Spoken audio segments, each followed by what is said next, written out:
welcome to Who Corner to Corner podcast. As always, my name is Jeff. Well, it is always. It is always your name. Always Jeff. Except on a Saturday night, maybe. Yeah, I've asked you not to tell anyone about that. Well, that's your private Twitter account, yeah. And your name, as always, except on a Friday night, is Paul. It is. Thank you for reminding me of that, Jeff. That's that's reassuring, I think. So, yeah. Many thanks, mate. You're welcome. Much obliged. Yeah. So, hello and welcome to this episode of our podcast. So, first of all, we're going to just want to let you know that we've added something to our podcast yes, we have. Service. So if you go to our website, which is whoc2c.buzzsprout.com, you'll see a little box that says become a supporter of the show, and you can click the little heart icon to support the show by paying a couple of dollars a month, whatever you feel you might want to do to support the show if you're enjoying listening to us. But before you perhaps do that, we want to be able to offer you something in return other than just our witty banter and Doctor Who guests. So let us know. To be honest, you can't put a price tag on the witty banter. Well, that is true, yeah. It takes a lot of prep to get that right, that's for sure. So let us know what you might like from us. We'd like, if we develop a Patreon style kind of subscription service, we'd like to be able to put a bit more into it. So maybe it's something like a sticker that we can send out, or a pin badge or something. Maybe we turn our essential Doctor Who episodes that we've been doing into subscriber exclusives. Might be that we can do extended guest chats in there or something like that. Yeah, that's a good one. We could do that if we get our schedule going at more than last minute planning. We might be able to offer episodes up a bit early if you're interested. So let us know. If no one tells us anything, then perhaps we won't bother to do anything. So it's back on you. Scrap that idea, Jeff. So, yeah. It's a good idea, but it ain't going anywhere, so never mind. No one responded. So this week for the podcast, we want to do our usual, which is spread a bit of positivity and a bit of love. Some love for Doctor Who. And I must say, actually, we've had a number of messages from people recently, haven't we, telling us that they just discovered the podcast and that they have really enjoyed listening to it, which is always great to hear. But they seem to be surprised that we actually like the show. I know. That's weird, isn't it? Which is bonkers. Why would you do a podcast on a thing you actually like and talk enthusiastically and positive about it? I demand the answers. Yeah. Right now, I want to know. So we thought we'd carry on that trend. So recently we put out a couple of tweets asking what made you love Doctor Who? What was the moment that perhaps what was the moment that made you fall in love with it? The lightning in a jar. If you could capture that, what does it look like? Yeah, that was quite good, wasn't it? What little moments, or what are your reasons for loving it? So, Paul, we've kind of talked a little bit about ours before, but why don't you kind of talk a bit about why you love Doctor Who? Why do I love Doctor Who? Yes, it's a very good question, Jeff. I'm not entirely sure I know the answer. It's an accumulation of lots of different things. There's a massive nostalgia kick, which I think gets everybody. If you discovered the programme at an early enough age, perhaps, and then you become a few years older, you kind of look back on these things with fondness, that wonder and excitement and the whole fantasy and the sci-fi and the TARDIS police box and the Doctor generally just being a manic figure of chaos as they sort of speed through different adventures. The danger, the excitement, the scrapes, the cliffhangers, the companion perils, all of that stuff. It's all good. And just the sheer fun of it, I think, as well. I don't think there's any other show which approaches its material with such joie de vivre constantly from year to year. It's quite unique in that, and I just love it, mate. To be honest, I really do. I think it's it continues to excite and enthrall. That all sounds really cliched. I'm not. Sounds like I'm not actually talking from a very personal. I'm just throwing loads of adjectives out, but. It's I don't know. It's a difficult one to pin down. I guess, nostalgia value, as I said, and all of that stuff. And I just, I don't think I could ever really hate it. To be honest, that's the thing. There might be certain bits of it that I perhaps don't quite like, but actually, they're really, really minor. They're not worth the hassle. On the whole, it's just a really wonderful show to lose yourself in for an hour or so each week when it's on. Yeah. What about you then, Jeff? Yeah, I think it's a show unlike anything else out there, really. I think the core concept of a very different type of hero travelling the universe to help people and meeting aliens and going back in time and going forward in time and going to alien planets. It's I just think it's an amazing concept, and I think creatively the show, it has unlimited possibilities. It can do anything. It's quite flexible within its its boundaries. I also, from a sort of TV production point of view, admire everyone who works on the show, because it's, again, unlike anything else. One week you're in London a couple of centuries ago, then you're in the future, and it's different every time. And I don't know if people really kind of understand how hard a show like this is to pull off. Is that your private jet landing? It is, yeah. Okay. For me, like a bit like you said, really, I watch the show, and it's that comfort thing for me, really. It makes me happy. I enjoy the adventures that the doctors, the companions, and I always loved the show, from when I sort of was first watching it with McCoy in it, and then when Whittaker came along, I just kind of fell in love with the show again, sort of all over again, really, in a way that, made me love it more than ever. I kind of...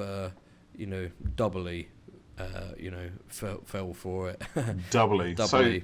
So what was your lightning in a bottle moment then? When did you decide that this is a thing that you love? Was it an immediate shift, or was it a gradual dawning? I suppose there was probably a number of sort of moments, really. I remember watching it with Sylvester was the Doctor, and I was probably 8 or 9 or something. Obviously the world was very different there, didn't have online and all of that kind of stuff.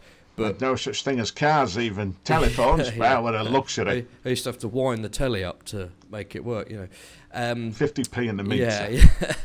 But I enjoyed it enough that I wanted to watch it. When it was on each week, and then when it obviously went off air, and then it came back. With Paul McGann, I remembered it enough to think, I enjoyed that. Let me check that out again. Then of course it went off again, and then when it came back with Christopher Eccleston again, I thought, I liked that. Let me have a look, see what this is all about. Yeah.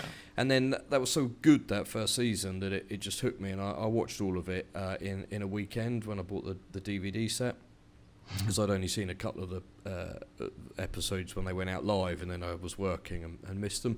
And then that was sort of really, when it hooked me again, and so it's kind of two, the original run and then again, for the modern run, it's just always sort of been there, really, and like you said, like I watched the show and I just can't hate anything in it. It just isn't me. I don't watch it to think, right, what do I hate this week? You don't hate watch. No, you don't do that thing. No, quite right. Rage quitting at it or anything. And I think there's occasionally stuff that it doesn't work for me. Maybe it doesn't mean it's bad, but it'll work for other people, won't it? That's the thing. That's the thing. Yeah. Like, I'll be honest. I was the second half of Series 6, wasn't my favourite. I just kind of, the monsters weren't amazing in it, and it was okay. But that's fine. But other people love it, and as we've seen from some of our Twitter responses, there's a lot of people who came into the show at that point, and that's their nostalgia kick, isn't it? That's the bit that brought them into it. And I watched it back a couple of years ago, and actually thought it was better than I remembered it to be, and I enjoyed it far more. So there's always something to enjoy in an episode. I think the Doctor, always going to be brilliant. A companion, always going to be brilliant. There's always going to be something. So it's a show that I enjoy the adventure of it, the escapism, the sort of fantasy element. It's obviously not fantasy like dragons and stuff, but it's doing things in it's obviously science fiction, but it's crazy and it's out there, and you know, the Doctor as a character, as you know, it's a character like no other out there. You know, with the approach to things, and you know, the positive and the kindness and all of that stuff. So yeah, I think it's brilliant. So yeah, we've had quite a few responses here, haven't we, to our our tweets. So I'm going to kick one off here. So this was kind of asking people, you know, how they discovered it. What was the moment that made them, you know, fall in love with the show? So Craig Lightoller, who's at CJ Lightoller, just said Transformers. That was my way in. Oh, interesting. And it was via Marvel being frugal in using their comic strips in multiple titles. So if you remember, you know, that Marvel kind of published stuff at one point, didn't they? And so Craig must have seen Doctor Who comics in, you know, I guess Transformers or, you know, what Marvel stuff or whatever it was, and he must have thought, oh, you know, this is interesting. And so, you know, it's quite cool to hear, you know, about people kind of discovering it, not through the main system for it, you know, the main show. Is that your private helicopter now? It's just taken off now. Yeah. It just stopped. The pilot just needed a quick bite to eat before they get off again. This is why we put out a subscribing thing, because Paul's fleet of jets need funding. That is a joke, people. Okay. It's a joke. He's only got one. If I had fleets of jets, we wouldn't need any subscribers to pay for this. So then we had a tweet from Paul Quinn, who's at Paul_L_Quinn, and he said Dalek Invasion Earth 2150 AD. Oh yeah, that's a good one. I like that. Yeah, and he said, and then Time and the Rani. I was switching on just as most people were turning off, and another. There you go. There is a perfect example of a story that somebody, you know, I mean, it's unfairly really not maligned. My favourite story. Yeah. I don't think it's unfairly maligned. I think it's horrific, but nonetheless, it is. It is like somebody, that's their way into the show. Yeah. They, you know, it got them at that point, and they love it for it. And you know, I would never take that away from anybody. And obviously, something about that, you know, worked for Paul brilliantly, and you know, triggered a passion for the show. And he said another major factor were the Target books as well. And I replied and said, you know, you like the Target books as well. Oh so, man, yeah. You know, I guess. Paul, you'll have to tweet in and let us know if you're listening. But I guess you know, when the show finished, you know, you maybe kind of dive back in with the Target books and discovered things there. So this one here, you can read a couple of yours in a minute. I'll allow you. It's all right. You crack on, mate. This one. So this is Ape with Anxiety, who's at Shane Oid 77, and. Maybe you could have written this, to be honest, Paul. I grew up with it. I had a massive crush on the Fifth Doctor and cried my eyes out when he regenerated. And I said, so did you, Ash. I tagged you on that.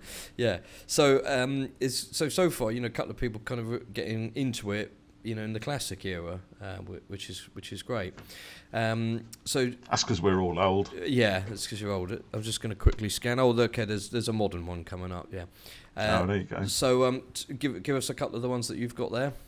I've got some really good ones here, actually. I've got one from Thasmin and Jarin's podcast at Thazarin22, who says, I love it because it's unique and different, and it's got a variety of characters. And then just go, I love it, which is great. I like that. Short and sweet, to the point. You know, it's that you can't argue with that, can you? Do you know what? And that's, you know, that's enough, isn't it? I love it. Like, really. What more justification do you need? You don't need justification. If you love it, you love it. No, you can try and intellectualize it as much as you like, but at the end of the day, it's all an emotional reaction. That's it. That's what it is. And you know, the things that we often value the most are those things that get us at that level, at an emotional level, rather than a rational level. You know, you can be the most intelligent thinker in the world and apply reason to everything in order to justify what you do. But at the end of the day, if there's something you love it. Yeah, and you don't have to justify it. You don't have to intellectualize it, even, unless you want to. I've certainly said that to you before, and probably on the podcast somewhere. But you know, sometimes you're always having a go at me for that. Yeah. You know, so sometimes you just enjoy something. That's enough. I can't. Really... Well, why do you enjoy it? How can you possibly?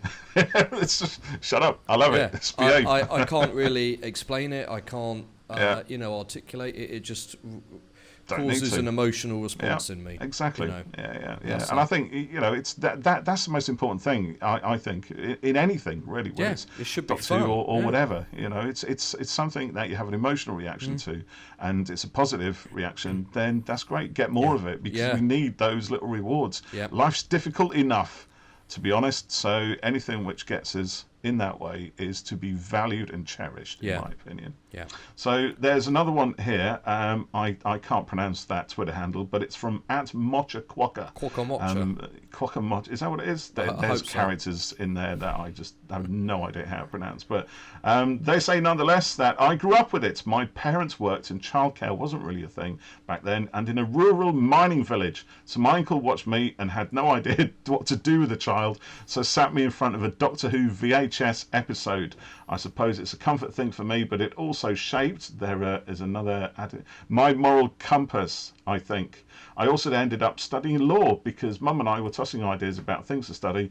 I had Trial of a Time Lord on and jokingly said law, but when we thought about it, that actually worked. So Doctor Who has always influenced my life in some way. That's a brilliant story, isn't it? I love that, how the most inconsequential thing, like Trial of a Time Lord being a trial, is influence in someone's going out and studying law. It's brilliant. I love that. Yeah, that's a good one. Actually, I mean, there's a thing, isn't it? In what ways, I wonder, does and maybe not just Doctor Who, but since we're on a Doctor Who podcast, we should probably focus on that. But has Doctor Who influenced our lives? Do you think it's influenced you in any way, Jeff? What do you think? No, I don't know really. I never really thought about it. I mean, I was, when it came back, I'm just throwing that one at you. This isn't a question we prepared. I just thought that one on the cuff, because that's what I do. I was already doing my filming stuff, so it wasn't like I watched it and thought, I want to get into doing that. No, I wouldn't say it's sort of I mean obviously try to be kind and help people and all of that kind of thing anyway. But I suppose you could think WWTDD a bit more. What would the Doctor do? Oh, that's a good one. Yeah, write that on your hand. Yeah. Well, not you just keep it in your head. How do you write it on your head? Get it tattooed. Permanent. It's a permanent Sharpie. That'll do. Would you say that has it influenced your life? I think it has in subtle ways. I think, like you said, some of the values, the positive liberal values, you can carry those in life, and if they inform how you kind of respond to things, so you take a moment, think back, or just respond with a joke, which I think I've said before. But I think actually one of the biggest influences probably had is in the realm of science. I've always been had an interest in science, and particularly when I was younger. But I never really did anything with it until probably I read the novelisation of Logopolis, and that bangs on about entropy and all sorts of stuff, and Boyle's second law of thermodynamics, and the idea of using a sound, solid, proven scientific idea or principle, and wrapping it up in a tale of absolute fantasy and fiction to bring about the catastrophic end of the universe, I thought was extraordinary. I love that. I really do. And that got me interested in a lot of other stuff. And I ended up working on a college science magazine as a kind of, firstly as a little bit of a feature writer. And then I ended up I was kind of editing it, really. And whilst I didn't really pursue that so much, it's always been a really good hobby. And and there are times when I do get paid for that as well. I mean, I edit a few magazines even now and write for various others. So that's always been a thing. Whether that would have happened without Logopolis, I don't know, but it just gave me some sort of focus. And at a time when I was at school, when all the teachers were saying, well, what are you going to do when you grow up? Where are you going to leave? What's your career path going to be? And it's like, I really don't know, but then but I really like science. I'm not clever enough to actually be a scientist, but I like the ideas of it. I like I like that idea of exploration and finding out about things, and I like reading about other scientific principles. The stuff that people have worked on: Stephen Hawking, Einstein, Newton, all of that stuff. Quantum theory, all of that. I just absolutely love it. I get really, really excited by it, and and whilst Logopolis, it just gave me a bit of focus really, and it's something I could aim that interest at, if you like. Does that make sense? Yeah, it does. Yeah, and it sort of shows, I think, in a way, the difference between us. You're quite, approaching quite intelligently there, and I wouldn't just, go that far. I just like, I wouldn't go that far at all, mate. You throw that word at me, then it's going to be fisticuffs. Intelligence? How very dare you? Whereas I just like monsters. That's right, yeah. Yeah. I like monsters too. Yeah. You can't. No, but can't deny that. there is. I do think that the show has a bit more to it, and there is a basis in, reality, particularly the historical angle, and some of the science stuff, and it often can work as a kind of metaphor for things that happening in our world. And, like a lot of good science fiction. Yeah, exactly. Often does. I remember back from my college or uni days. Stuff often says more about the world that it's made in than the one that's set in. Oh, definitely. Yeah, absolutely. I'm just going to tell you, I've emailed you another soundbite from someone. Have you? That's just come in to include. Let me grab that. Whilst you sort that out, I'll just read out a couple more here, and then we can queue up one of our audios as well. So this is from Charlie Spoilers, who's at She Regenerated. And Charlie says, it took me a couple of tries to get into Doctor Who. People wanted me to, and I started with Rose. I was like, WTF, evil mannequins, not into it. But after a few months, I went back and gave it another chance. I watched a few episodes, and now here I am today. I fell in love with it all over again when 13 came into the picture. Yeah, I can relate to that, Charlie. I've never felt so represented as I have in her era. I absolutely love it and could go on. I love the show as a whole, but 13 will always have a special place in my heart. So yeah, that's quite interesting that Charlie took a couple of goes to get into it there, and I find that more with songs than I do shows. Well, actually, that's not entirely right. So sometimes you might listen to a song and you think, yeah, it's okay, but then I won't always kind of give up on a song if I listen and think, well, it hasn't quite worked. I'll listen again, and then you start to kind of peel back layers of it and find out what's underneath in the mix, and what's going on, and it then can start to kind of open up and reveal itself to you. And shows these days, I always think you've got to give them a couple of episodes for them to sort of find their feet, particularly, and get going. And I admit I have kind of broken my kind of approach there a couple of times. I watched a few things recently that haven't immediately grabbed me, and I think as you get older, time is more limited when you've got family and kids and things like that. And I'm not saying you need immediate grabbing, but if something doesn't quite work in the essence of, right, okay, I'm liking this enough to keep watching, and I think it could bloom into something good, so that's that. And then we've got one here from Brothers Mahoney, who's at Brothers Mahoney.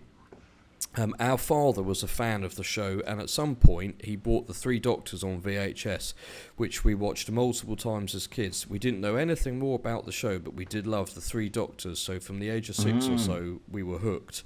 I also really like that these guys had no idea about it. Obviously their dad must have been into it. So Brothers Mahoney, I wonder if after that point did you get into the show more with your dad, or did it become something that you did together?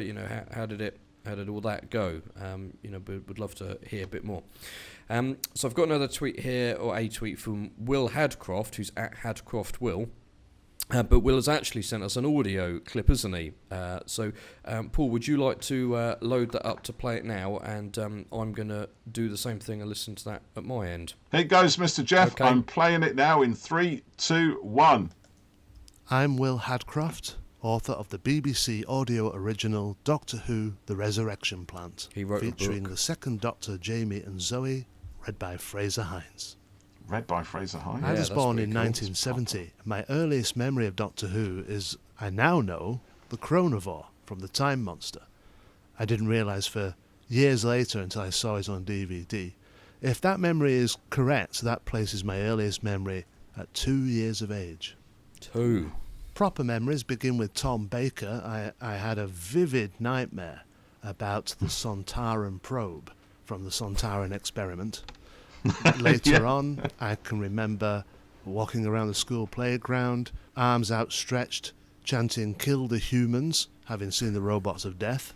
A couple of years later, with a friend of mine, I collected up 6 magnets that we'd found on some wasteland, and we pretended that they were the key to time. But for all of this time, from 1970 up to 78, Doctor Who was a favourite programme amongst a number of favourite programmes. But all that changed in 1979. Marvel Comics began publishing Doctor Who weekly, which meant that I got my fix of Doctor Who on a weekly basis, even when the show was not on air. In photographs and in a comic strip, I got to see the first 3 Doctors for the first time. I was absolutely bewildered when season 18 started in 1980, with the new title sequence and theme music, a new companion, and a boy for the first time in Adric, the departure of Romana and K9, the return and restoration of the Master, leading up to the Doctor's regeneration from Tom Baker into Peter Davison. And in November 1981, the 5 Faces of Doctor Who. From there on, Doctor Who was not just one of my favourite programmes, it was the favourite. The favourite. Yes, I love that. There's a lot of things there in Will's little clip that I can totally relate to.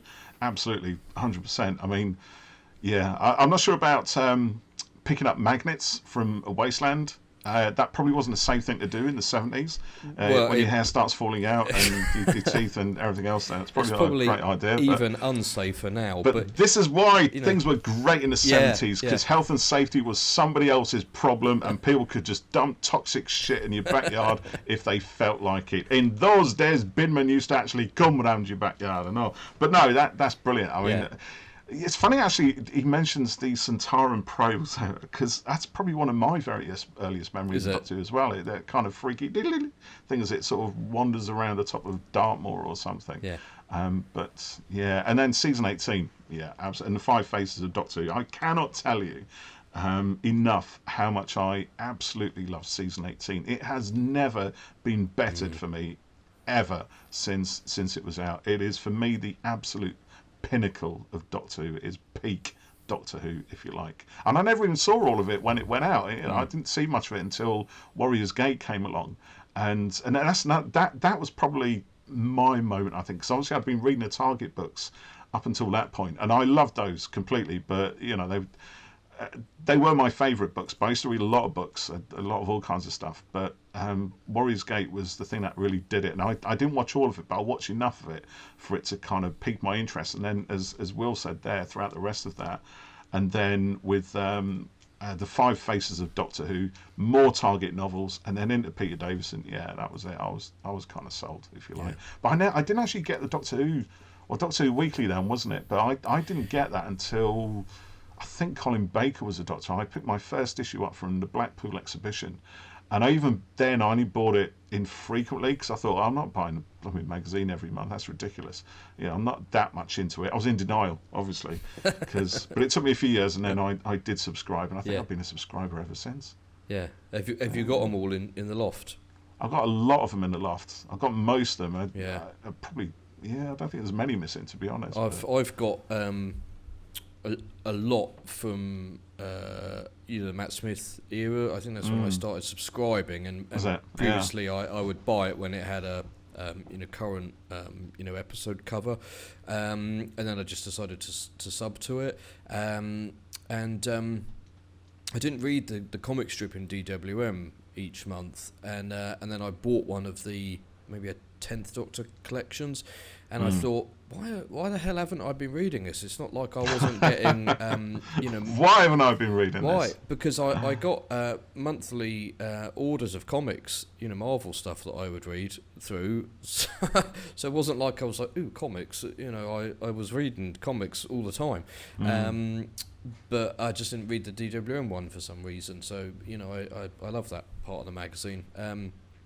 So Will, thank you for sending that clip thanks, in. Will. By the way, Right. I could hear that, Paul, so I didn't. Oh, need could to, you? Yeah. Oh, fantastic. So whatever you did, it worked. Press the button. Right there. Well done. So would you like to read some of your tweets that you've got? Go on then. Yes, I'm going to go with next one from Thomas Murch at Thomas John Murch, who says, adventures through time and space where smart, kind characters solve problems, make jokes and save people and defeat villains without just killing them. How could I possibly resist?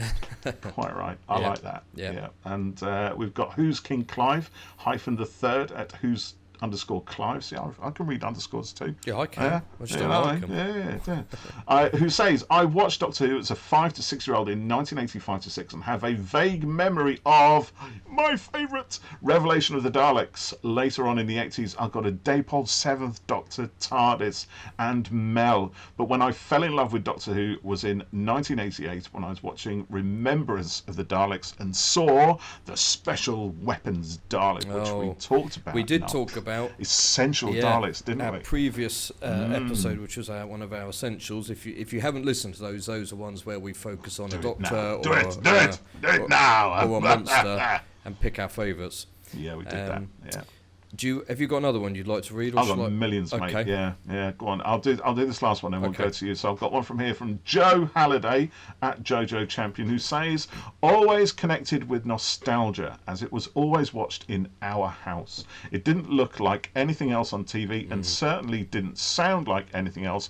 It was a Saturday tea time treat. Oh, yes. That's an important thing as well, actually. The essential Saturdayness of Doctor Who. It's, I mean, again, in the Davison and the Davison era, it moved to a weekday slot. Yeah. But prior to that, it was always on a Saturday. And obviously, when it came back, I think Colin Baker with the Sixth Doctor, it came back on a Saturday, and then went back to a weekday with Sylvester McCoy. And obviously, when Russell T Davies brought it back, it was put back on a Saturday. Recently, we had it on a Sunday night with Jodie Whittaker, and be interested to see what they do. You know, how much of the Saturday nightness is essential to Doctor Who. My tuppence on that is that I'd rather have the show any night of the week than not at all. It being on a Saturday doesn't make it any better than it being on a Sunday, and it being on a Sunday was quite a nice end of week treat. But I understand that on a Saturday you haven't got to go to bed early for school if you're young and all of that. So it's whatever. It's whatever. Whenever See, I just queued up that as a massive nostalgia kick again. Just give it to me.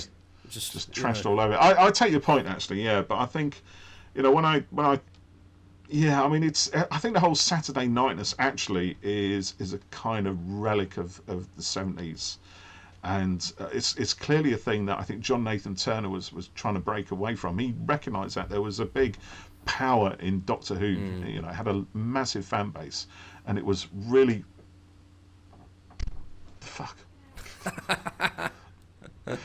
it had a massive fan base, and it was really, really popular. Actually, so it could go up against the likes of Coronation Street. He was wrong, actually. It wasn't that powerful, but nonetheless, it's quite a thing. But I think, the relic part of it is because Saturday night with the BBC, where it's obviously transmitted over here in the UK, but that was such a strong lineup back in the day, like things like the Generation Game, the occasional sitcom, and whatever else was out at the time. It was like when BBC and ITV literally battled for ownership of audiences, and the viewing figures were huge. Millions and millions of people, not like it is now, where you'd be lucky to get 5 million for a prime time show. Yeah, exactly. We've talked about this, and the ratings discourse has gone on and on and on. Yeah, I just don't get involved in it. And I think it's fair to say that everyone's an expert in that. I think. And now I'm going to offer my expert opinion. Doctor Who is doing absolutely fine. When you actually look at the ratings for pretty much most things, you get the odd anomaly, like what was it, the Bodyguard or something, the one with the guy from Game of Thrones and Eternals, John Madden. Is that his name? No, he's a football player. I don't know, but I know you're talking about Richard Madden. And Rob Stark. Yeah, and had a huge viewing figures. But those shows are anomalies. But our attention is split between terrestrial TV, hundreds of channels on Sky, hundreds of thousands of things on streaming, video games, Blu-rays, phones. Yeah, do you know what I mean? Absolutely, your phones. You don't have 4 or 5 channels anymore to watch for the whole country. Only 3 back in the 70s. Exactly. And most of the 80s till Channel 4 came in. Saying Doctor Who doesn't get the ratings it used to. People's behaviours have changed. Of course, it's and the not whole going viewing to. behaviours. And we watch things more now at our own leisure. Yeah, when we want to watch them. On that note, I posted about this on LinkedIn earlier, actually, because I was thinking about it. So did it keep you awake at night? Well, no, I saw that the second series of Loki is coming out on Disney later in the year, and they're doing it weekly, and then they're going to drop all of the Echo episodes, which was one of the characters in Hawkeye, and they're going to do those all at once. And people said it's either because it's terrible and they want to just get rid of it, or it's great and they want to try and people will always find reasons, won't they? They will always to find prove their opinion. Yeah, but it got me thinking, and I like that Disney particularly do the weekly release thing, and I hope Doctor Who keeps that. We talked about this in the previous podcast, didn't we? Yeah, because then everyone is pretty much on the same page. You've watched it. No one's hit the whole lot before you. You've got cliffhangers that work. You can talk about it, around the water cooler. That was a thing that happened before everyone just lived at home and worked at home, But it just keeps people buzzing at the same time, and so I hope they carry on with that. So I'm going to read one here from Ron88Keys, and the handle is at Ron88Keys RBDM. I remember I was flipping through channels late one Saturday night in the 80s and landed on the PBS station in Arkansas, and the end of Brain of Morbius was on, and I was fascinated and oh so confused. The first full episode I saw was Robot, airing one part at a time weekdays, so a little bit like we were saying there, it was weekly, That's great. And also, do you know what? I always like hearing about how people in America or Australia discover the show, because for them it was harder than it was for us to be getting hold of it. Although also, just to correct you on something there, Jeff, I believe the correct pronunciation of Arkansas. Yeah, thanks. Yeah, I'll point that out to you, mate. Always looking for a cheap win. Well, that's not going to happen when we play the RPG. So this is Joe Whitby, who's at I Know Jojo. I was obsessed with the 1960s as a kid and knew Doctor Who was a big thing culturally, although I hadn't seen any. The Avengers was my passion at the time. I assume she means Steed and Peel, not Stark and Odin, son. So when the TV movie was announced, I was very excited. 11-year-old me was hooked as soon as the movie started. And I guess for Jo, if anyone knows Jo, she does some great Doctor Who artwork and things like that. It stayed with her enough to, inform her work as well. Well, I'll just read one more here, and then we'll go to you. So this is from And Then There's Anne, who's at Then There's Anne. The first time I saw an episode of The Revival, I was 18 and bored over the holidays. Grandma had cable TV, and Sci-Fi was doing a Doctor Who marathon, even though just the one new season had aired so far. I had no idea what a Dalek was, and yet the episode Dalek was so good that, even just halfway through the episode, I was in love. 2 phenomenal actors, Chris and Billy, and a tin can villain, and my life would never ever be the same again. I think that's brilliant. That just happened to catch it like that, and it, accidentally. And we talked about Dalek in our last episode, didn't we? And it's still such a strong episode all these years later, and I love that. Maybe And Then There's Anne had an idea of what the Dalek was, because it's such a prominent piece of kind of English pop culture, like the TARDIS itself is. But you know it, but you don't know what it is or much about it, but obviously it's so strong that it hooked her. So iconic. Brilliant. Yeah, brilliant. So I'm going to read one here from the Pink Medic at Pink_Medic, who says, I really enjoyed the wonder I'll start that again. I really enjoyed the wonder of it all. I started with season 5. It was thrilling, terrifying, and I was fascinated by the mystery of River Song. By the end of S5, I was hooked on the Ponds and the Doctor, and to this day, River remains my favourite character. Oh, that's great. I love it. Yeah, there you go. And there's another one here, which is a very short one from Ariana at Ariana3076, who says many reasons, but mainly because of this gentleman, and posted an image of the Valeyard from Trial of a Time Lord, played by the wonderful Michael Jaston, I believe.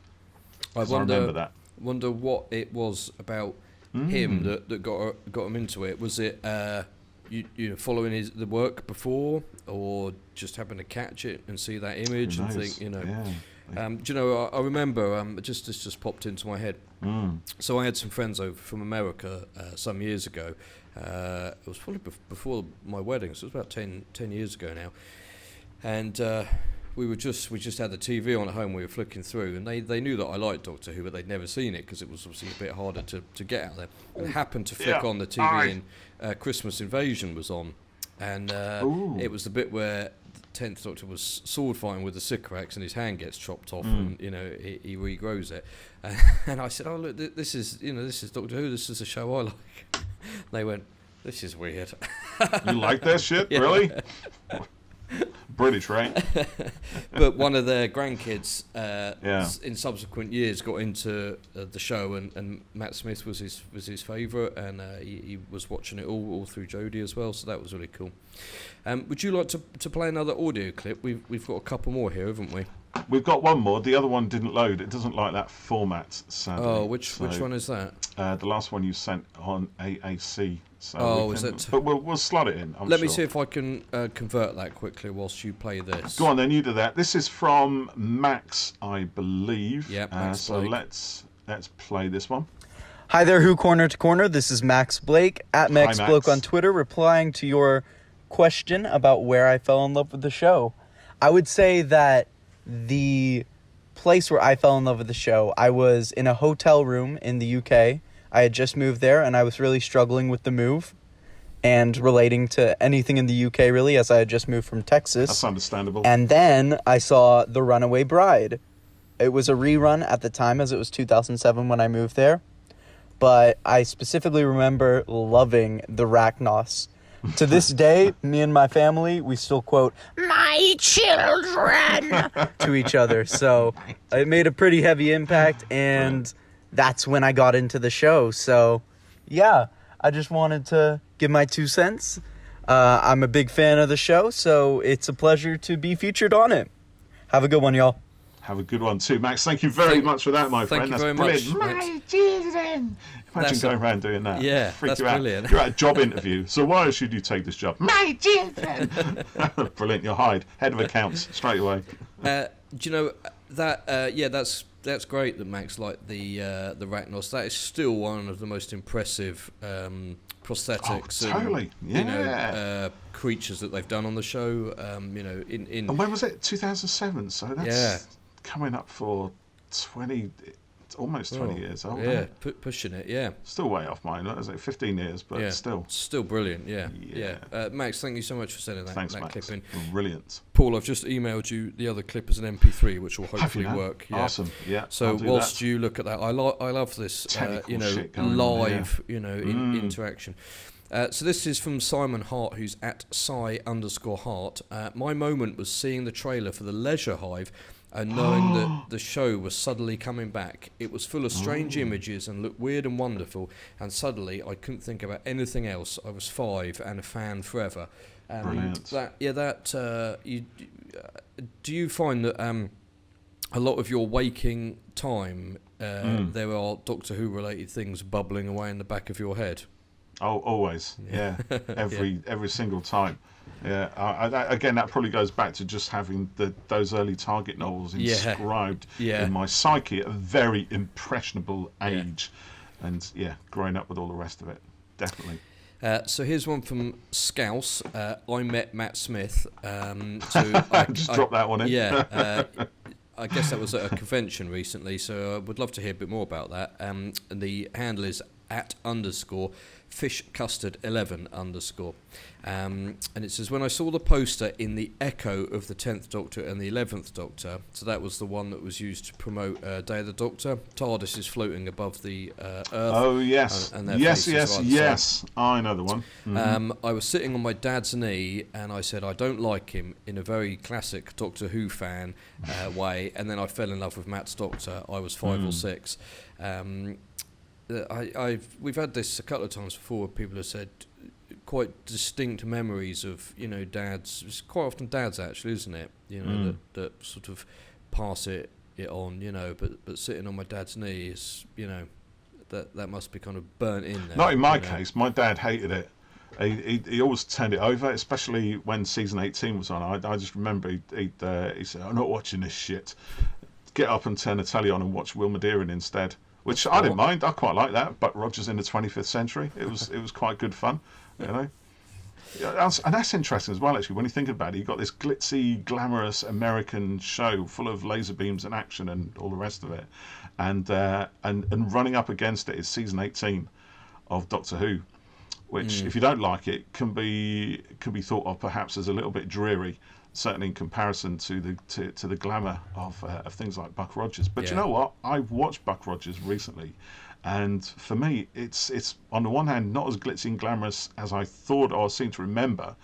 Some of the stories actually are quite intense. It's mostly, a lot of the better stories are actually big character pieces, and there's more of them than I thought. All the glitzy, action-packed ones are a little bit shallow, to be honest. So interesting, just perspective of time there. I just thought I'd throw that one in for a bit of a laugh.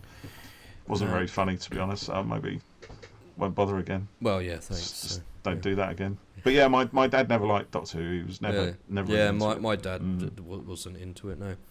Right, I'll read a couple more out, then I'll hand back over to you. Go on, Em. So this is from Chris Russ, who won, which is his username. Oh, are there multiple Chris Russes? There might be. Maybe Chris can tell us. Like clones. Maybe it's clone army of Chris's. Chris R Us. So franchise, a franchise of Chris's. For me, was the first episode I watched, which was Rose, when the Doctor grabs Rose's hand and says, "Run." A couple of years into the revival, I was buying the classics on DVD. So Chris is a big fan. He goes to a lot of conventions, doesn't he? He meets a lot of we like Chris. Yeah. So I always like seeing what he's up to.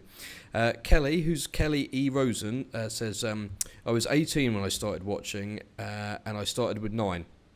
There were 2 moments in his season that made me go, Oh, I get it. This is special. The last scene in Dalek with 9 Rose and the Dalek, and just this once, Everybody Lives in the Doctor Dances. Brilliant. Yeah. And then I'll just do one more here. Then this is Matthew, disciple of Brad. From the first episode I watched as a kid, when 10 has the fight with the Sycorax on Christmas Day. Something about the craziness of it all had me hooked. Well, it didn't work for my friends in America, Matthew, but I'm glad it worked for you. Yeah, brilliant. Right, over to you. Okay, so I've got another one here. Where am I? Vertigo Fox at Ottery Menace, who says in 2011 or 2012, I borrowed Series 5 from my uncle for ... reasons. I forget why.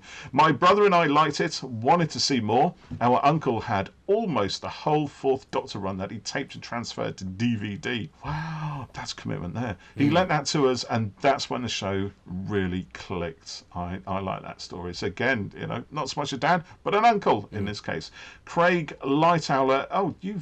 Has he commented again? He's commented again. I thought it was the same tweet, actually, but no, it is a different one, actually. Let's have that as well. Let's have this one. So Craig adds to the previous one by saying, in 88, I chanced on a Marvel bumper special comic which reprinted Crossroads in Time, which has Death's Head, a character I enjoyed. Meet the 7th Doctor crossover there.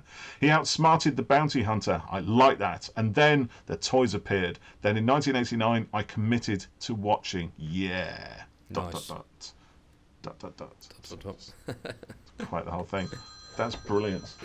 Oh, that's actually me. That's Paul's phone. Yeah. So I'll read out a couple here quickly. So Giltzer, who's at Dennis Gill 10, just says, watching the series for Omnibus on CBC, got to love the main show and the spin-offs. I think he means like he grew to love the main show and the spin-offs because he's a big Sarah Jane fan.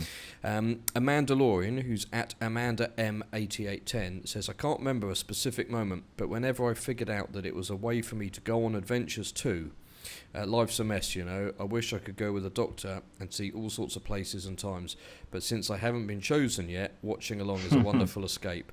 And I think we probably all feel a bit like that, don't we? At times, indeed. Yeah. Salty Space Squirrel, who's at Salty Squirrel, says, I was about 5 years old, running to hide behind the couch, shrieking with delight. Daleks were involved. Brilliant. Marigold, who's at Gaillardia Fever, says, it was so long ago I don't really remember, but I'm pretty sure it was Ark in Space. I'm watching it again, and while I can't find one moment, it just confirms, of course, I fell in love. And then I've got I'll just finish my couple here. James H, who's at fitgeek_UK, says, after much consideration, it was a 5 Faces repeat, I think. Second mention of that. That was very special. Yeah. And then Melina at Melina Vader says, 2010, it was the year my mum passed away and I started watching it. I'd never heard of the show and I never knew what it was about. All I knew is that my TV production professor told us to watch it. Started with Eccleston, of course, and continued on. It was my escape. Brilliant. So that's lovely. Right, have you got a couple more there? I do. I've got literally a couple more. You couldn't script this, could you? Actually, so that's quite nicely rounded. So I've got Ape with Anxiety, Shanoid77, who says infinite storytelling. That's it. Another short to the point. That'll do. And then we've also got the marvelous apparating lady at Apparating Lady, who says, after struggling with major depression, Doctor Who has been very supportive of my therapy. This show gives me comfort and hope. It is full of wisdom and teaches a lot about compassion and humanity. It makes life more interesting because there is always something to discover and learn. I think that's brilliant. I really like that one. That's Yeah, that's something that you know, again, we've always said in this show that Doctor Who often touches on a very deep, very personal level, and I think there's no greater illustration of it than that tweet there and a couple of the ones that you read out. It's, you know, it's nice to know that a show can actually reach us in that way, and be really positive in it as well. You know, helping us get through some dark times and find the light of positivity and hope and everything else. So that's really, really nice. Yeah, you know, the show is, you know, whenever I watch it, it cheers me up, and or listen to it, you know, read it. It gets excited. Yeah, it just has a special power. Gets me excited like that, often as well. I get very excited. As Frey would often tell you. Yeah. Now, do you have another audio clip to play? I do. I have one more audio, the one you sent to me, which it didn't like originally, but now it does. It's uploaded, and this is from, who is it from, actually, Jeff? This is Tony Filer. Tony Filer, yes, who's been on our show before, hasn't he? Yes, in a Meet the Whovians. Meet the Whovians, that's it. So let's listen to what Dr. Love Filer says. The thing about Doctor Who is it can be anything and everything, and it's always evolving. So, you know, there are any number of moments when people fall in love with it, and the same person can fall in love with it 100 times along the way, and I think that's certainly true in my case.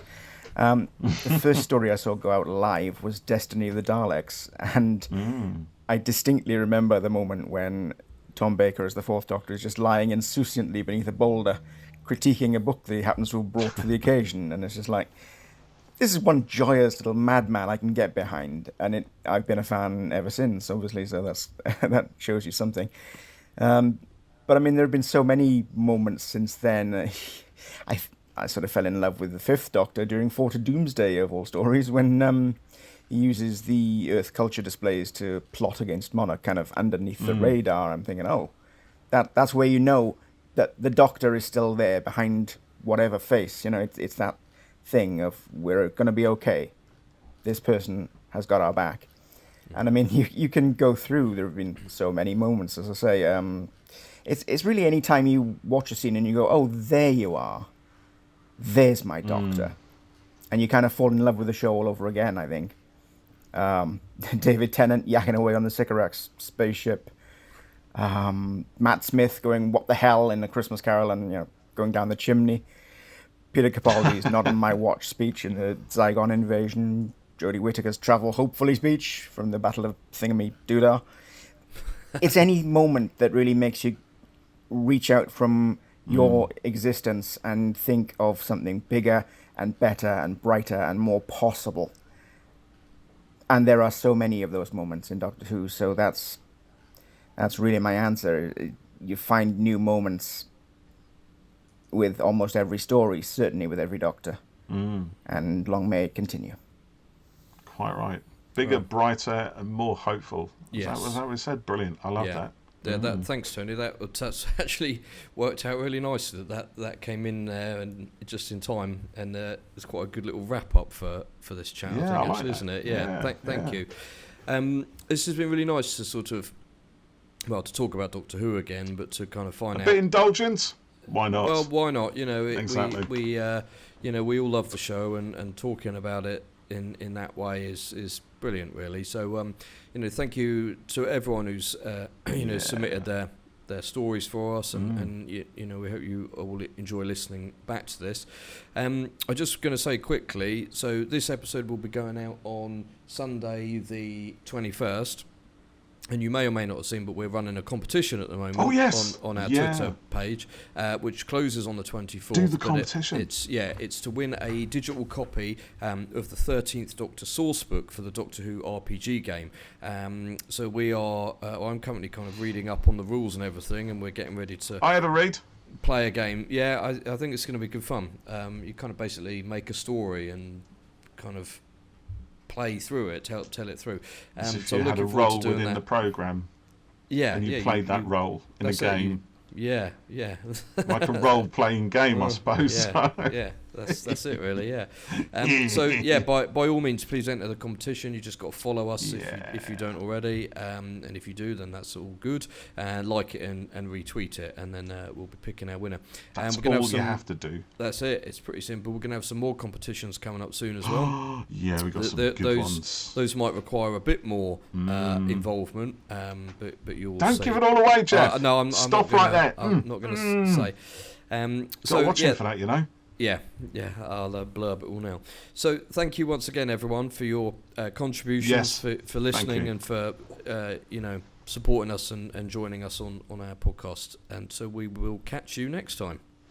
Yay! Until then, bye for now. Bye.